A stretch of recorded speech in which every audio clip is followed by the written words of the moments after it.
Okay, well, hi everyone, and thank you very much for watching or listening. It's Liam Hartree back with you today with another episode of Presenting Champions for the Simply Inspired podcast. And today I'm joined by a very, very special guest, and I've been very excited to talk to this man for a long time because we've mutually supported each other. But today, the Bionic Boxing Barber, Clint Osborne, is here in the flesh. This man still fighting in his 50s to show men around the country and around the world they can keep fighting too. This man has lived a roller coaster life to get to where he is today, and has had many experiences that have shaped him into the man that he is today. And man, he's had close brushes with the law, survived depression, had his own businesses, obviously has boxed and fought as well, been out on his own at an early age. I mean, there's so many aspects of this story. We'll be walking through them and we'll be showing you the hope and inspiration that anybody can achieve their dreams if they keep going, persevere, and believe in themselves. So it really is an honor to have Clint on the show today. Stay tuned, everyone. Mate, thank you for making the time for this, and it's absolutely wonderful to finally be here. Thank you. It's absolutely my pleasure, Liam. It's fantastic. It sure is. I mean, it's been a long time coming, but I'm glad that we're here now at the right time. I believe that everything happens at the right time in life, and yeah, let's get into it. I mean, obviously, people know your life now, and people know your public persona. The Bionic Boxing Barber is one of the coolest names around as well. People know that. People know about your fights and your support of mental health and all of these things. But obviously, your life wasn't always like this. And you've had some of your trials and tribulations from a very early age. So if we take a moment to go all the way back to the beginning, can you share with us a little bit about where you're from in the beginning and a little bit about an incident that happened when you were 3 years old that was one of the first occurrences that shaped your life from then on, please? Let's start there, please, Clint. Thank you. Yeah, well, I was born to my father. He was a plumber. My mother, she would have worked in a factory there in Leicester. And I went back to a terraced house as a baby. And, there I was, born in Leicester. And then my father worked really hard. He used to be a milkman all night and then a plumber in the day. So he used to work two jobs. And he managed to get a semi-detached house. And then he built on the side of that. I would have been 3 years old. My brother would have been 18 months old.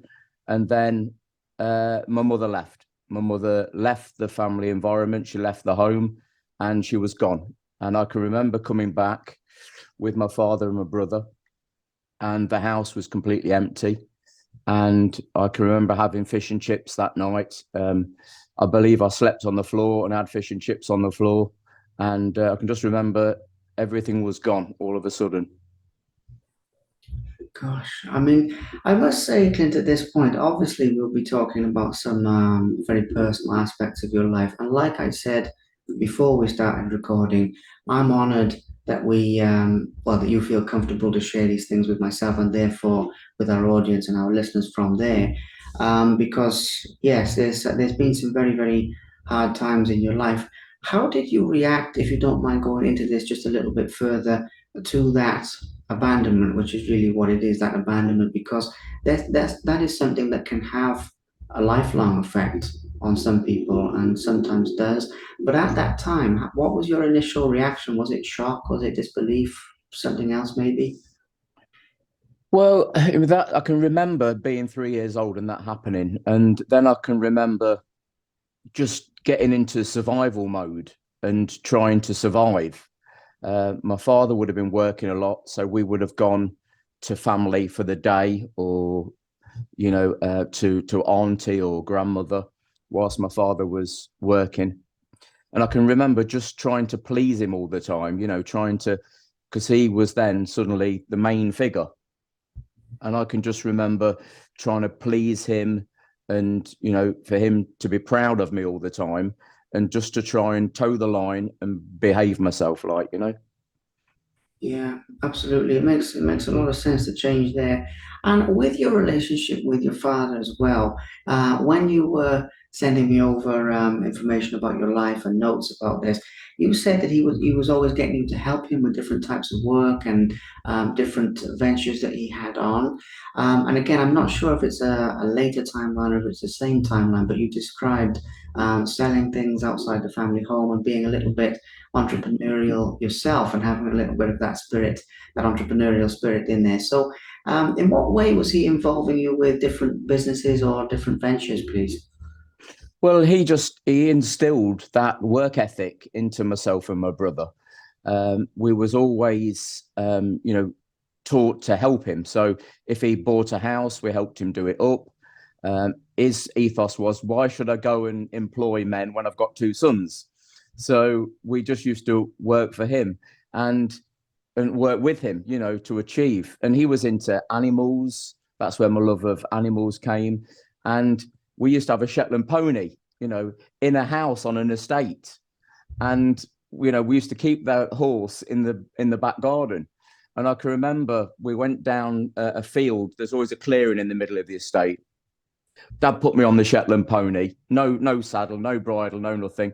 Shetland pony goes flying along, and I come off the Shetland pony, and it's galloping. I'm 5 years old, if that. And I can remember coming off head over, and the pony came over me, and I was smashed up, and I didn't want to get back on this pony.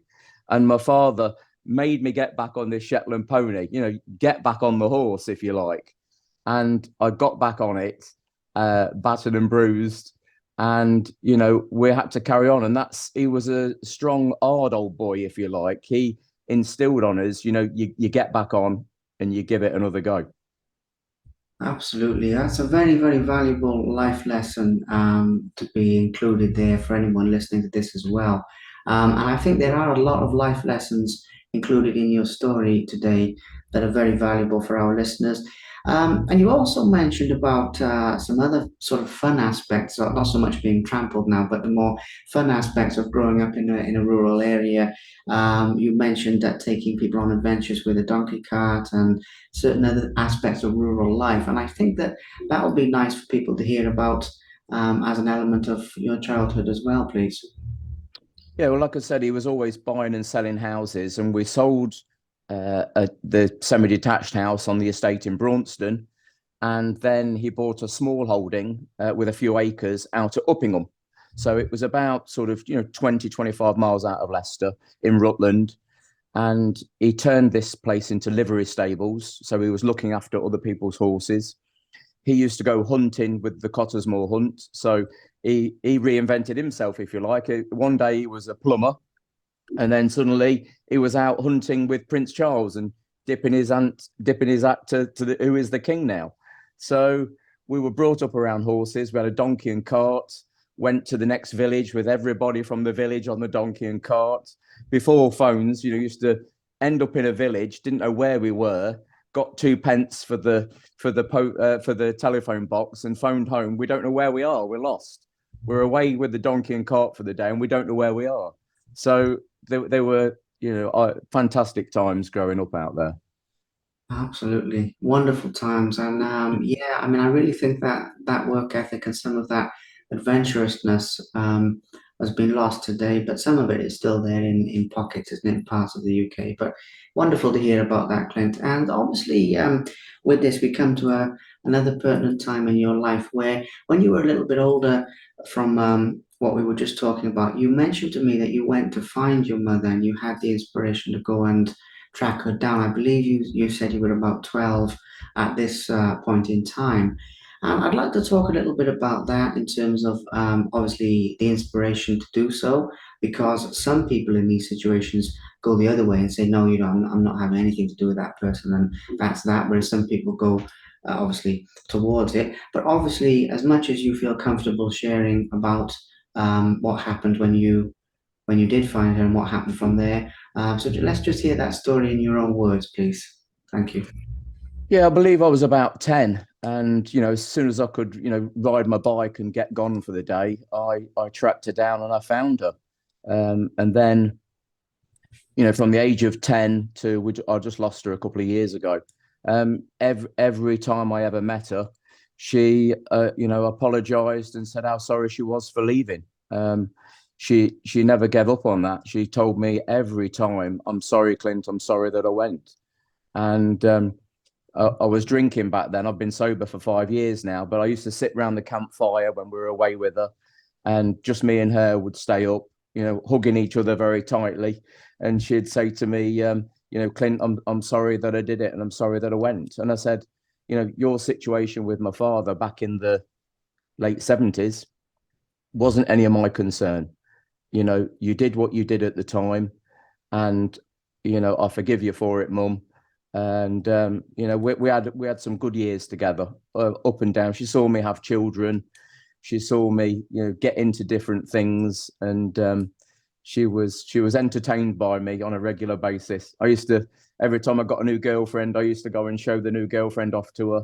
And every time I got a flash car or a speedboat or something good, I used to go and show my mum what I was up to and what I'd got. And it was good to see her. She was, she'd had her ups and downs. She was a character. She'd been married several times, and she'd been looking for love and looking for a good relationship. And I had a good time with her. I even took her to a nightclub in Leicester where I'd be 18, 19. She was only 17 years older than me, so she was a good-looking woman in her 30s. And I used to take her out with me sometimes. So, yeah, she was a character. Oh, it's wonderful to hear that that relationship was repaired, and there was as you say, the reconciliation and all of this kind of thing, and you had a wonderful relationship. Really happy to hear that, and you Yeah. enjoyed some time together. I know there's more stories about that later on, but you also did mention that your father, though, wasn't as happy about your newfound relationship with your mother. There was a bit of resentment there, maybe a little bit of bitterness. There was some not so good reactions from him. Can you share a little bit about that with us as well? Yeah, again, that's his story with her. Everybody's. I'm sure people watching here they've got an ex-partner, and once they're an ex-partner, a good way to forget about them and not deal with it anymore is to basically do that. Forget about it and carry on. So, his thought towards her is going to be a lot different to my thought towards her. She was my mother. She gave birth to me, and I had a good enough relationship with her throughout her life. And you have to be your own man and do your own thing. So, and that's what I did. And I think my relationship with him suffered because of that. But I was always very positive and trying to push forward all the time. Absolutely.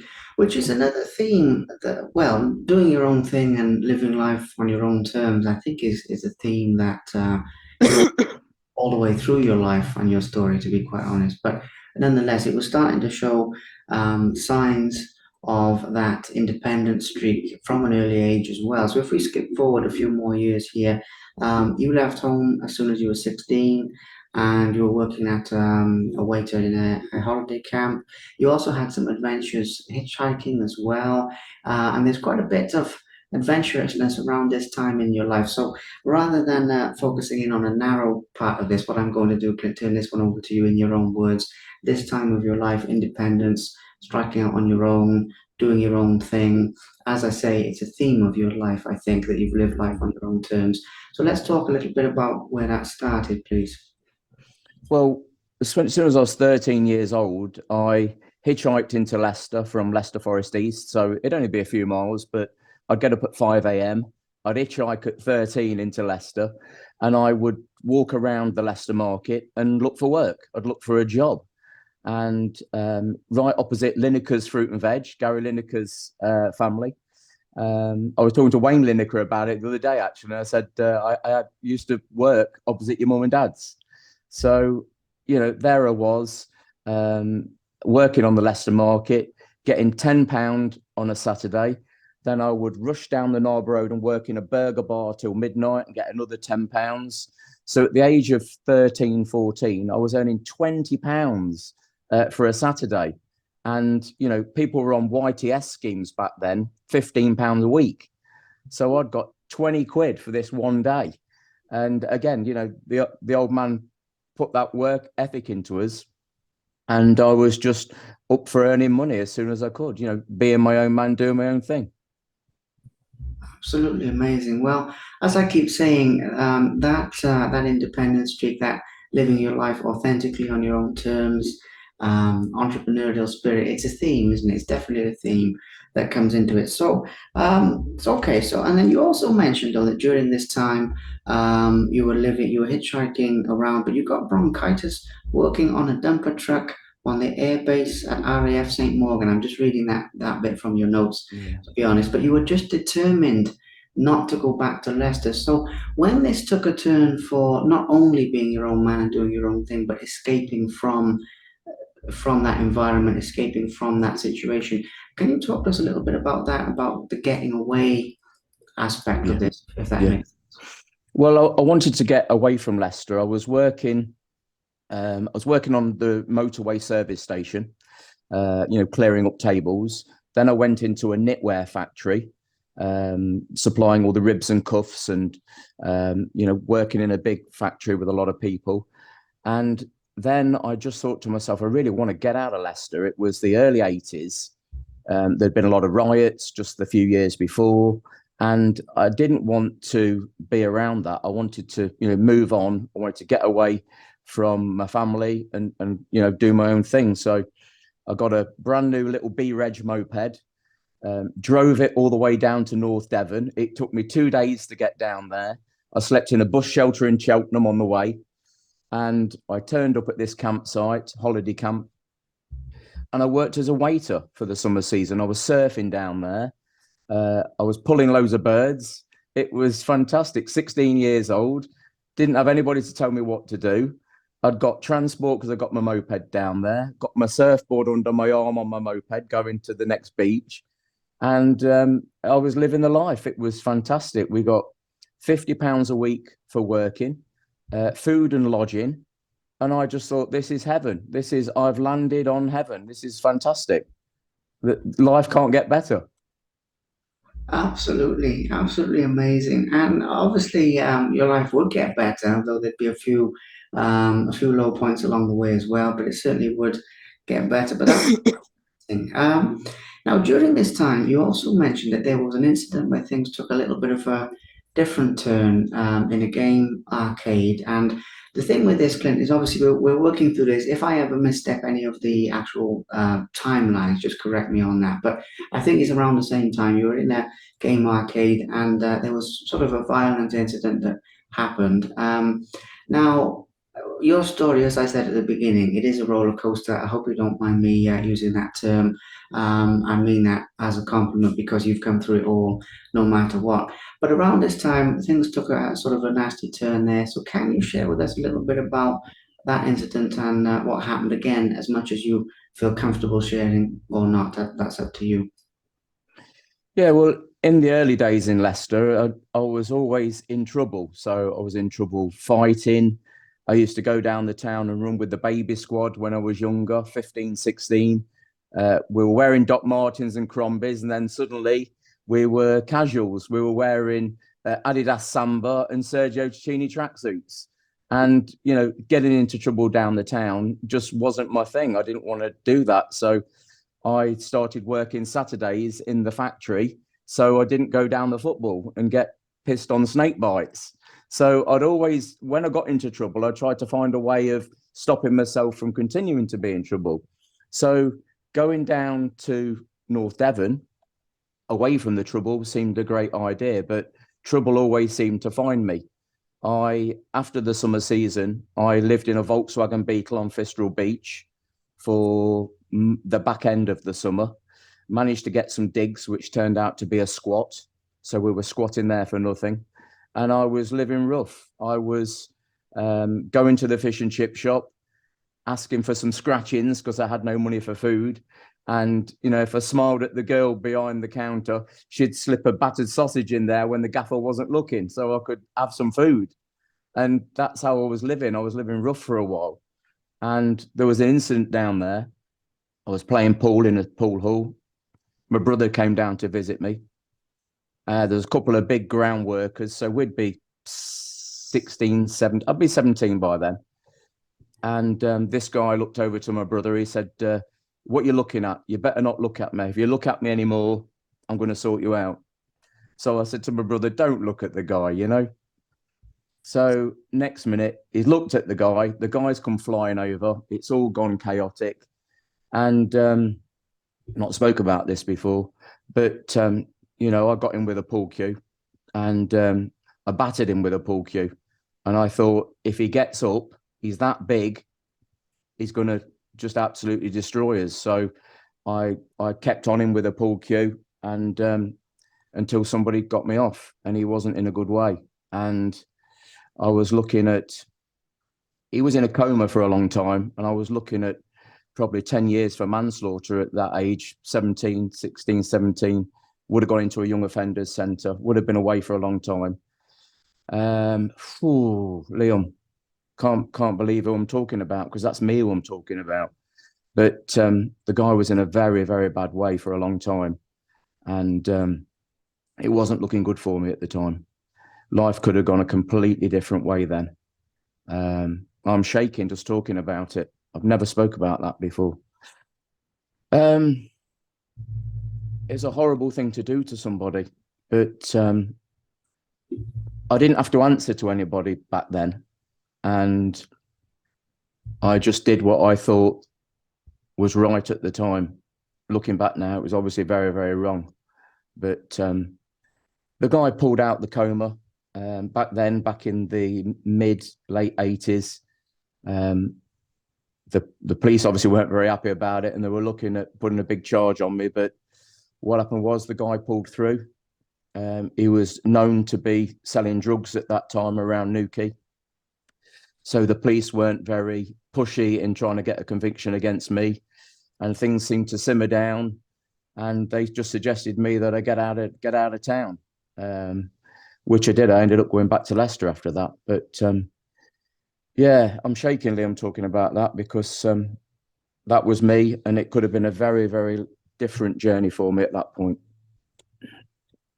Well, my friend, I mean, I appreciate you sharing it first and foremost, because as I've already said, one of the things people overlook with doing this type of podcast is it is very brave. I mean, it does take actually a lot of courage to put things about your life out there for public consumption and scrutiny to a certain degree, and to open up about these things. So, if at any point you get uncomfortable, just say so. There's no pressure to talk anything you don't want to talk about. No pressure at all. So it's just we'll just take our time with these type of things. But again, people learn about you, the good and the bad, and we've all got that. And we've all got that inside us. Everybody, whether they speak about it or not, most people have got things like that in their background somewhere. You know, it might take a different form, but something that they're ashamed of. You know, something they think, you know, why did I do that? Most people have got things like that. So. It's very brave to speak about it, and you know, a couple of deep breaths there. We'll carry on. But if it ever does get too much, you just say, you know. So you came back to Leicester after that time, but from what you were describing to me when we were setting this up, there was still a bit of trouble going on there. There were still a few scraps and scrapes with bouncers and with people in general, from what you described, and. You also mentioned that there was something involving a firearm here. I don't know how much you want to say about this, but in other words, there was still a bit of trouble and a bit of drama going on, which also affected your family a little bit. So again, I'm not going to narrow down into this incident, that incident, but broadly speaking, what was that time of your life like? Well, I came back to Leicester, and you know, I'd changed. I'd changed. I'd gone away, and I'd come back, and I wanted to be with the family, and I'd changed. And you know, I wasn't going to fit in with the family anymore because of the changes I'd made. So I thought I was a man at that point, and I thought I could do what I wanted. And it was hard for my father to take on board. I got involved in various incidents down the town, fighting. You know, there was one incident with a bouncer. I was in a nightclub. I was called to the door. He set about me and beat me up. So I went back to my van, got my axe handle, went back, smashed him with the axe handle, ended up getting done over a bit more, ended up in hospital through that. So, I was always in trouble. Same bouncer came to sort me out with a gun. There was a bit of a standoff with a gun and a gun, and yeah, the police were involved then. It just always brought trouble back to the family, and yeah, it must have been very hard for my father looking back. I've got a son now; he's just about ready to turn 18, and I don't get them sort of troubles off of him. He's a good lad actually, but I must have been very very hard work back then, and yeah, just trouble always found me. As a kid, I was always outside the headmaster's office through fighting and falling out, and I just seemed to be my own worst enemy for a long time. Um, and it was just a difficult time trying to find myself. That's for sure. Yeah, absolutely. Well, I mean, people do go through these type of things so much. I mean, it's such a turbulent time when you're growing up. When you look back on it now, though, I want to ask one other thing about that. You mentioned about being surprised that this is you. You know, you look back and then you think, wow, this is me. I actually was doing these things. But when it comes to the reflection on it now and sort of forgiving yourself for having a different perspective on it or finding a different, I don't know how you frame it, but um I mean, a lot of these situations it sounds like you didn't have a whole lot of choice either, and a lot of it sounds a bit self-defense like, and a bit, you would have come off a lot worse if you weren't doing stuff. Nonetheless, how do you feel about some of these things now when you sort of put them in their place in your mind and make some peace with it, if you get where I'm going with this, broadly speaking? Well, I always wanted to be a journalist, and I wanted to study in being a journalist, and I didn't do it. And I basically left home at 16 and brought myself up, and you know just got on with life on my own. And I just wish that I'd had some stability where I could have studied and made something of myself. And because I wanted to actually write for newspapers. Back then, there was no computers or anything. I thought a journalist was to write a story in a newspaper, and that's what I wanted to do.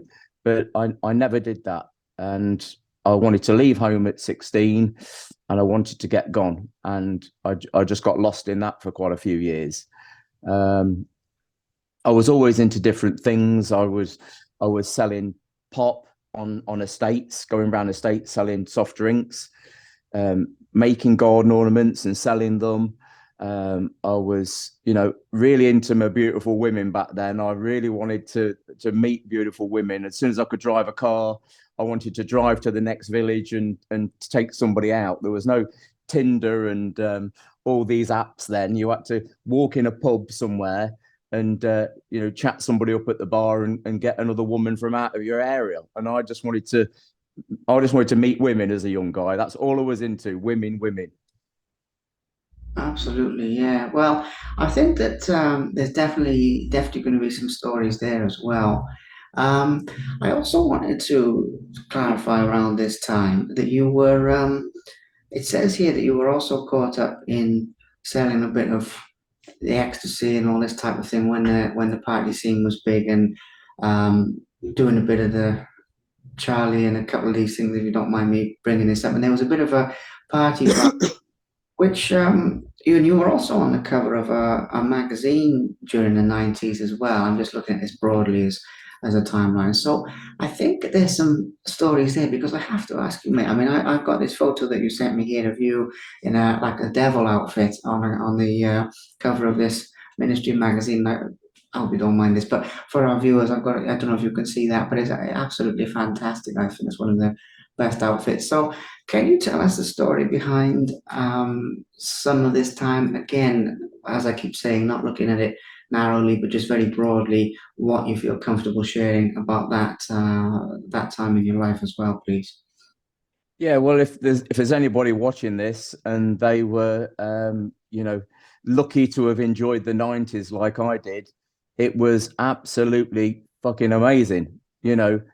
Ecstasy, cocaine, acid, anything you wanted, all dressed up to go and party.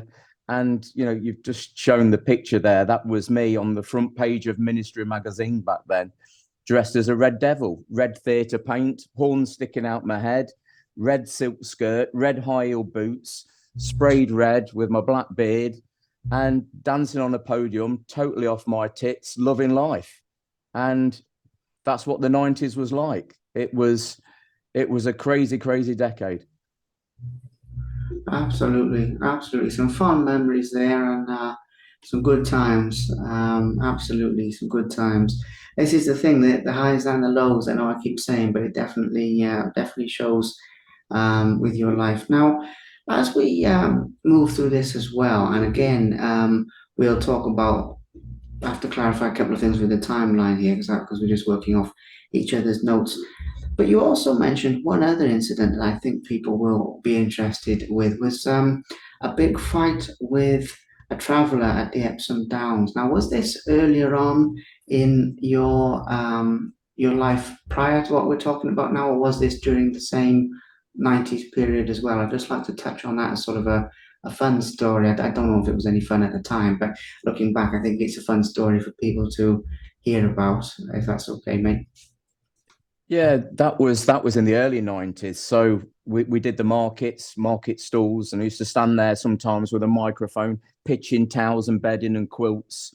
And I've got some good friends. I won't mention the names and drag them into this, but we used to be into everything, women, vans, getting some stock, getting some dodgy stock, getting some, we were up to absolutely everything. And we were on Epsom Racecourse, all set up for the market. A few days before, you got a big traveling community there, and everybody got along. Sometimes you had to pay people off a little bit to have certain things in certain places. It's just business back then. And we're out on the fairground probably 2 nights before, and I've ended up having a bit of bother with a traveller lad, and it got really vicious, and we were fighting for what seemed an eternity. And I was lucky enough, I'll shout his name out now, Steve from Burbage. He's got a pub there, actually. I shouted, "Steve, get him off me." And it was just getting too much. And I could handle myself back then. I was skin and bone and there was nothing on me. But this fight was beyond me. And luckily enough, I got some guys there to save me. But it got really out of hand, and it was the most ferocious fight I think I'd had up to that point. And it was a big eye opener. Big eye opener. Yeah, well, the travelers, I mean, well, they can fight. I mean, everyone knows that, and we'll leave that there. But that's another league altogether. So that's what I'll say. But that's a league all of its own. Um, so one of the things to touch on at this point is obviously cutting hair and the barbering industry and this type of thing is obviously something that you are known for, but it's also something you described as keeping you on the straight and narrow and keeping you out of some of this trouble. Which again, when we were preparing for this, I really got the gist that that was something that kept you on more of a straightforward path. So I'd like to talk a little bit about that topic and in terms of how you started with that. Obviously, now you've been doing that over 30 years, I believe. So there's bound to be some good stories there. 31 years, I think you said.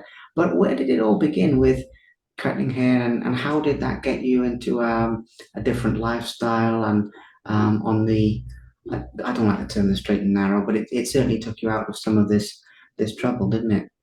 Yeah, well, my brother started off hairdressing, and I was doing the markets. So I was, doing the markets and then sleeping in my van or underneath the lorry all summer. And I thought, oh, I'm getting fed up with this. I need a job that's going to last all year. So I went on a barbering course, and I became a barber. And it was amazing because I love people, I love talking, and the people I've met in 31 years has been amazing. I met a guy that came fourth in the 100 meters in Rome in 1960, and he was running at Madison Square Gardens on the 100 yard dash at the time. And he said he was in New York. They'd got the GB Blazers on, and they didn't have any money. They were sponsored by Rothmans and Guinness. And if they had a race, they'd stop smoking and drinking Guinness 2 weeks before they were running. So they weren't into the sports science of it like the Americans were back then. It was just, very much part time, athletes. But they were in New York and they had no money. They're standing outside this restaurant looking at the menu. And the bouncer said to them, the doorman, you can come in. You're from GB. You're all welcome. Come in, eat as much as you want. And that guy that let him in was Jack Dempsey. It Wow. was his restaurant, and that's one of the best boxing stories I've heard. And then it goes on and on. I had Ernie Shavers walk into my barber's shop, and he said, "Are you Clint?" And I said, "Yeah." And he says, "Well, I'm preaching down here today." And I said to somebody, "Does anybody like boxing?" And they sent me to you. So he walked into my barber's shop, told me about when he tried out for the part of Clubber Lang in Rocky 3, when he hit Sylvester that hard. And he just absolutely had the most amazing stories. He was just a real gentleman. And again, as you know, we lost him a couple of years ago. But to spend the day with Ernie Shavers, and Ernie Shavers made me a cup of tea on more than one occasion, and he made my customers a cup of tea as well. So that was very surreal. The hardest hitting heavyweight of the 70s. Was very unfortunate not to become the heavyweight champion, knocking Larry Holmes down in the 11th round. And Larry got back to his feet, made the 12th, and Ernie didn't make history on that occasion. But what an amazing guy to spend a day with. I'll never forget that. Wow, that is extraordinary. I mean, what a guy to spend, as you say, spend the time with, a part of boxing history, part of, what many people say the greatest era. Obviously, a lot of people say the hardest puncher ever. I mean, I know that debate does continue to rage on. Um, and wow, so you made you a cup of tea and you talked to him, but you didn't cut his hair because, as I understand it, I mean, he didn't really have any hair. Hence, Muhammad Ali called him the Acorn. Or did he have hair at one point in time and not another? No, No, no, no. he didn't have any hair. He He was didn't have bald any all the way hair. through. So a bald man walking into your barber shop, that must have been a sight to behold in and of itself. But no, a lovely man. I've heard that about him. I never got the chance to meet him, but I've heard a lot of stories and read a lot about him, and absolutely amazing. Because he was in Manchester way for a long time, wasn't he as well? He was over there. Yeah, I did hear about that because I heard he was doing security work and other things as well as preaching around that time. I don't know much about it, but wow, Yeah. what an experience! What an experience! You've met some incredible people, and this leads me to another thing. Obviously, your love of boxing is another big part of your life. But was that there, sort of always there? I mean, I know you could handle yourself on the street, but in terms of like getting in the ring and sparring or training, in terms of following boxing and all of this side of things, at what time did that come into your life, or was that always there from a young age? Yeah, my dad took us down a boxing gym when we were very young. Me and my brother were always fighting each other, only 18 months between us. And my brother was better than me. He was heavy handed, always kept himself in better condition. And, I was always second best to my brother, if you like.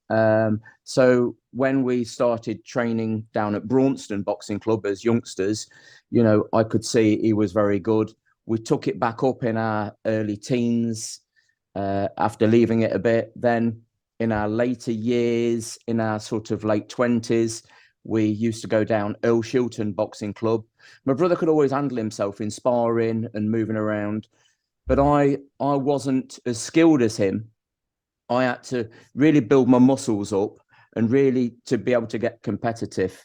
And I really struggled with my fitness because I was drinking all the time. So I never got a chance to actually challenge myself in a boxing ring in a competitive fight. Um, Later on, I got married to the kid's mum, and I had a great for 15 years marriage with her. Was with her for 5 years before that. Got three wonderful children. Moved to Cornwall. So I never had chance to challenge myself in a boxing ring, and I'd always wanted to. I thought I never would because I had two full hip replacements. So I was really in chronic pain for about 8 years. I was on tramadol for 8 years and I struggled. So they gave me two new hips down here in Cornwall, which I was very lucky to receive. My shoulders had gone. I needed two rotator cuff surgeries, and a guy down here did that for me. And there was always the thought that I wanted to fight, and I was split up with the kid's mum, lost myself a fair bit. I was 14 stone, and I was in a very dark time after splitting up with her. I went up to the train track up here and I decided to do a Superman, and I was going. And I thought nobody would know, nobody wants me, nobody needs me. I'm off.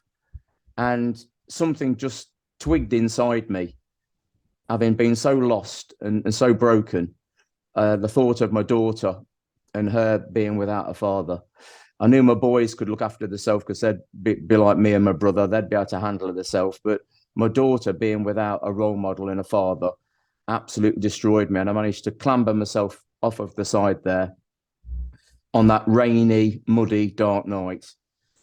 And I saved myself. And I said to myself, I'm going to sort myself out. And I stopped drinking. I got myself down to 13 stone, found a personal trainer. And I decided I've met a beautiful Russian woman, actually. We shared a couple of years together. We were out in Dubai, Marrakesh, having a great life. And I thought, I'm going to lose this weight and I'm going to have a fight. And I organised a big charity boxing event here in Mevagissey. It's a little quiet fishing village that becomes very lively in the summertime. But about 18 months ago, I put on this big event, sold 500 tickets. They said you'll never sell the tickets, sold all the tickets, got all these men with mental health issues in the village and beyond and I've matched them up with each other. And they jumped in a boxing ring, 32 guys, including myself. And we raised 16.5 grand for men's mental health. And that money went to Man Down, a charity that I'm very heavily involved with here in Cornwall. We have 30 meetings over the county, and it helps guys get back on their feet. And I was broken, Liam. I was absolutely done, and I would not want my worst enemy to ever go through what I went through. And I decided that I was going to help other guys, and by doing that, it's been the making of me, because now I get guys get signposted to me. If they're the ones that have split up with the missus and don't see the kids, they get sent to me. I just had a phone call this morning. Will I go and see a guy and have a coffee and a chat with him? And I'm very much a man in my community now. And, to help other guys is, it's a selfless act, and I enjoy it. I enjoy it because you hear their stories, and, they're very raw when you first meet them. And I can remember being like that. I can remember sleeping in my car, sleeping down a friend's house. It's difficult when you have breakups, and you feel like there's nobody there to help you or be there for you. And when you split up, your friendship groups are fractured as well, because people tend to want to side with people. It's very difficult for a lot of guys. I've had a guy down here, multi-millionaire, split up with his missus. He's living on his boat in Foyt Harbour. He's got £1 million boat, but he's on the boat. Then he's not allowed to live on the boat because it's getting winter and the harbour master won't let him. So then he's living in his brand new Mercedes. These issues, they can happen to anybody. It doesn't matter how much money you've got or how you stand in the world. You can be really affected by these things. And a lot of guys' mental health really suffers at this time, and they can dive into alcohol, drugs, and they can really go the wrong way from it. And I'm here to show them that it doesn't need to be like that. They can make a stand, and they can keep punching. Absolutely. Incredible message. Absolutely powerful. And I would advise anyone who's going through a hard time like that to reach out to you, because I know you're a very accessible person. You've got a big social media following. You're not hard to find, basically. So I would say if anyone needs to have a chat, obviously they can have a chat. And what would you say are one or two things, key things, Clint, that people need to do? Because if someone's going through a dark time, I hope that they reach out to you, they reach out to somebody and talk about it. But if there's somebody who's basically still suffering in silence at the moment or is still struggling, by listening to this, they can also maybe pick up one or two tips. So for those people who are in that situation, in that dark time, could you share one or two pieces of advice of something they need to do straight away that will really help them? Yeah, well, sometimes you've just got to change your habits. You've got to change your lifestyle because, there was a period of time, 3 years, where I didn't see my children. Now, that was a very dark time for me and I struggled. And I would say now I've got some sort of post-traumatic stress from it. And I've dealt with that. Now I enjoy time with them and I'm a work in progress. I try and be the best father I can be on a daily basis. But, if you're drinking heavily or you're drug taking or, you're not taking advice from people that you should be doing, you need to change your situation and only you can do that. But more than anything, people around those people can, look out for your work colleague, look out for your brother, look out for your sister. If you can see a change in the pattern of behavior, then you need to address that and have a chat with them. And sometimes they won't want to hear it. I've had friends that are heavy drinkers and they've been very upset. And why is this happening, Clint? Why is that? You're drinking a lot, mate. Have you thought about going sober? Have you thought about trying not to have much? People don't like to be told the truth or what other people think that they can do. So a lot of people don't reach out because they know what they're going to hear and they don't want to hear it. But you've got to really hit absolute rock bottom before you can come back to the top. And I've heard so many stories from men when I've been facilitating groups and listening to men.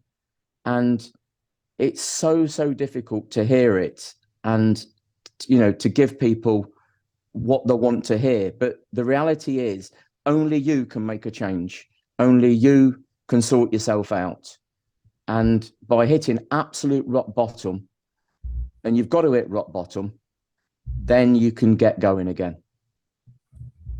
Absolutely. I mean, I know it sounds terribly cliche, but when you hit rock bottom, the only way to go is up, and Yeah, it yeah, is true. And yeah, I mean, I won't get into it here, but I've been through that sort of thing with depression and that type of thing, and not on an ongoing basis, but twice I've had like bouts of it, and I've been through that and then come out the other side. And what you said there, where you wouldn't wish it on your worst enemy, I mean, man, I really felt when you were saying that. Well, that's a story for another day, but I know what you mean.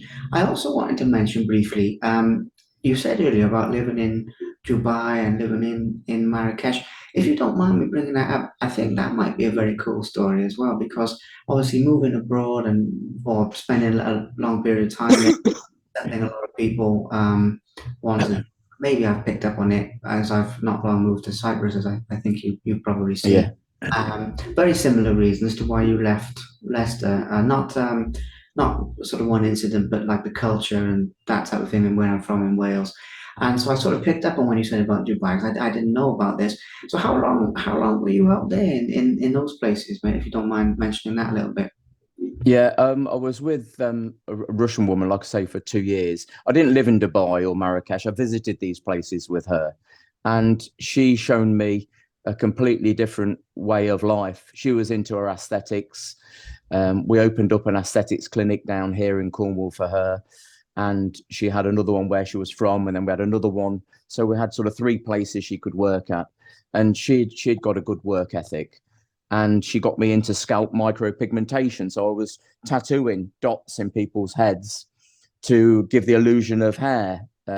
So that's SMP, scalp micropigmentation. So she was lifting me and wanting me to do better than being just a barber, and she was very supportive in my social media role, pushing forward with podcasts and stuff. So, she was really instrumental in giving me a leg up and a kick up the ass, really. And she was good for me at the time. But we split up. just a few weeks before I was about to step in the ring in front of 500 people. So that was a difficult time. But I'm a survivor. I, I had straight away. I had another girl on my arm. She was a ring girl. She helped me push forward with the VIP area at the time with that, and I managed just to jump on to the next best thing. Sometimes I've found it very easy to form an attachment with somebody quite quickly, and she was with me for a while when that fizzled off. Got with another Russian woman. She was a singer-songwriter and a composer, very beautiful woman. And I've always sort of wanted a good-looking bird on my arm to try and impress everybody, really. And it's not been good moving forward because it's not got longevity. I'm getting a bit older now. I really need to meet somebody and settle down and sort myself out in that direction. But I've just plowed myself into business now and my interviewing. As you know, we had a roadmap of 2 years with the Bionic Boxing Barber YouTube channel. I interviewed Joe Calzaghe at the end of last year in my tuxedo. We got up to 1,000 subscribers, which doesn't sound a lot, but to us, starting with one subscriber, it's gone fantastic. And I've got a team around me. I've got a manager. I've got a cameraman, editor. We have a guy doing TikTok for us now as well. And we've formed a team. And they really want to help push this story of, a guy coming from nowhere, broken and lost, to standing there with his tuxedo with a microphone. And the story is, no matter how bad you think it is, how dark the day is, there's sunshine around the corner and things get better. And I'm fighting to help men keep fighting. I step in the ring in 2 weeks' time under Tank Promotions. I fight for a Masters title, and there'll be 2,000 people there at the Mecca Ballroom in Swindon. And, I'll come out to my ring walk music, Ain't No Stopping Us Now. And the lyrics really resonate as they did with David Hay all those years ago. There ain't no stopping us because everything is achievable. And I'm going to give everything I've got in that boxing ring to bring that Masters title back to Cornwall, because I really want to show guys out there in my community, if you apply yourself and keep going, the sky isn't the limit. And I'm going to win that in a couple of weeks, Liam. I lost to this guy in September. He says he caught me with a lucky punch, but the guy won and that's it. He clipped me. I went back. He caught me with a few more and the ref stopped it. I got straight back in the ring with another guy, Jason Nichols. He put me on my arse in the first round.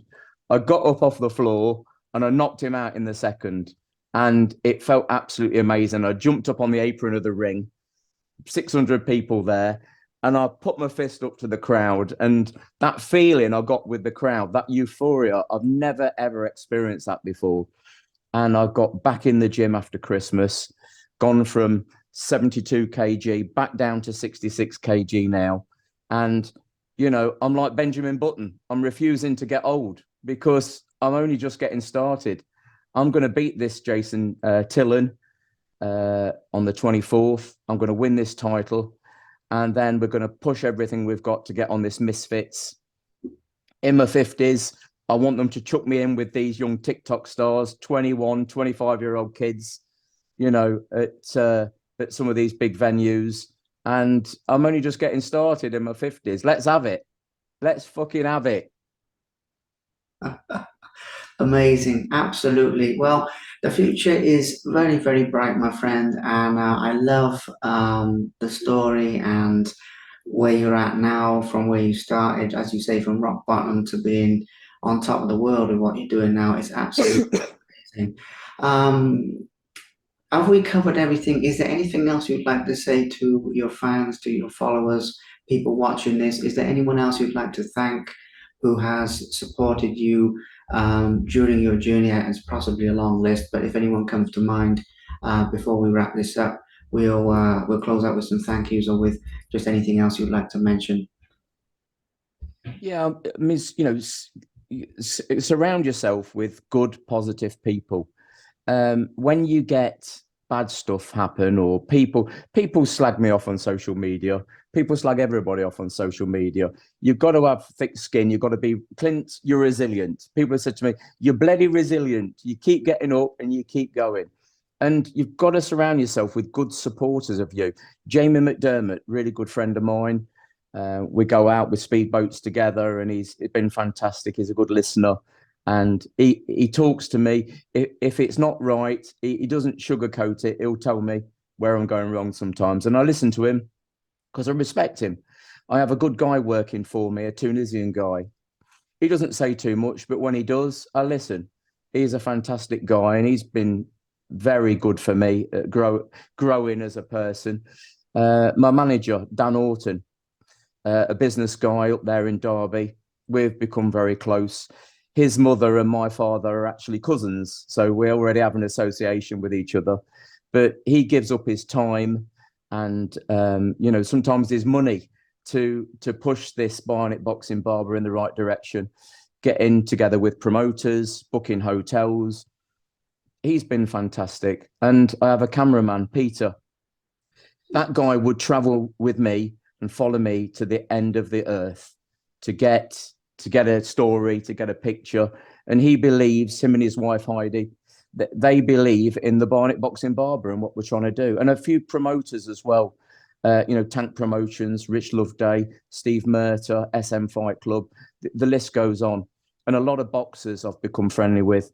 I walk, out into an event, dress really smart to interview people, and the warmth that I'm shown within the boxing community, it's absolutely fantastic. It's a brotherhood, it's a community, it's a friendship that you only get from boxing. And people watching this will be boxing people, and you do anything to help a boxer. There's good and bad in every walk of life, but most people in boxing want to see people do well, and I want to see people do well, and I want to see their stories unfold.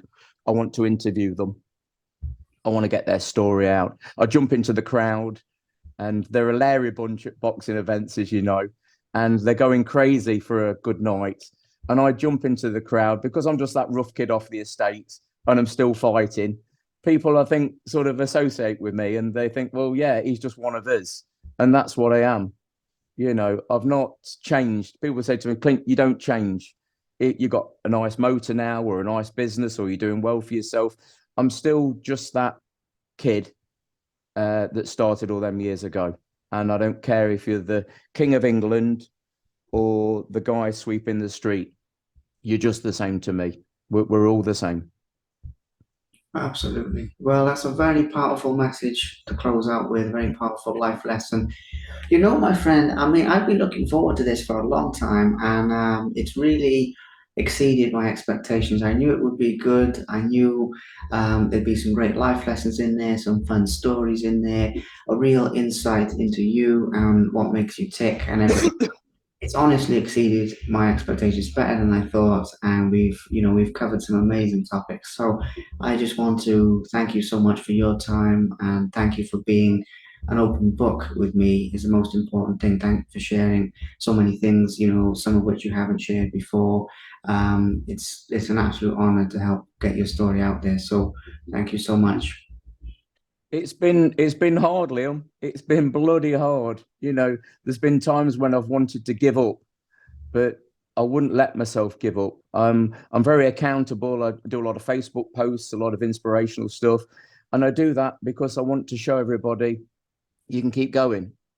But I do it as well for myself to make myself accountable. I've had a fractured eye socket in the gym just before a fight. Didn't think I'd be able to fight. I've been smacked on the end of the nose by a guy that had just come out of prison that just didn't like the look of me. And I'm fighting for those guys. It's so poignant, really, because I'm fighting to help guys like that do better for themselves.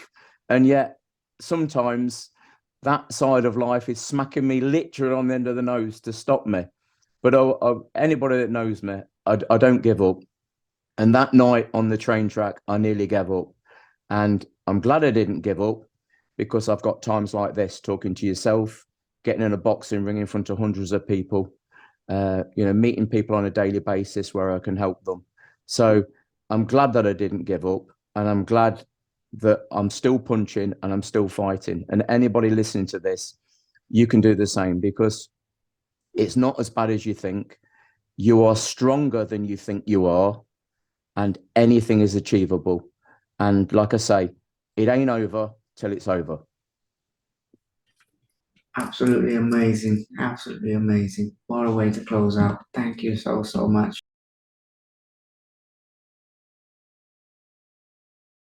Thank you very much for watching. Please subscribe to the Simply Inspired YouTube channel, and there'll be more videos coming soon.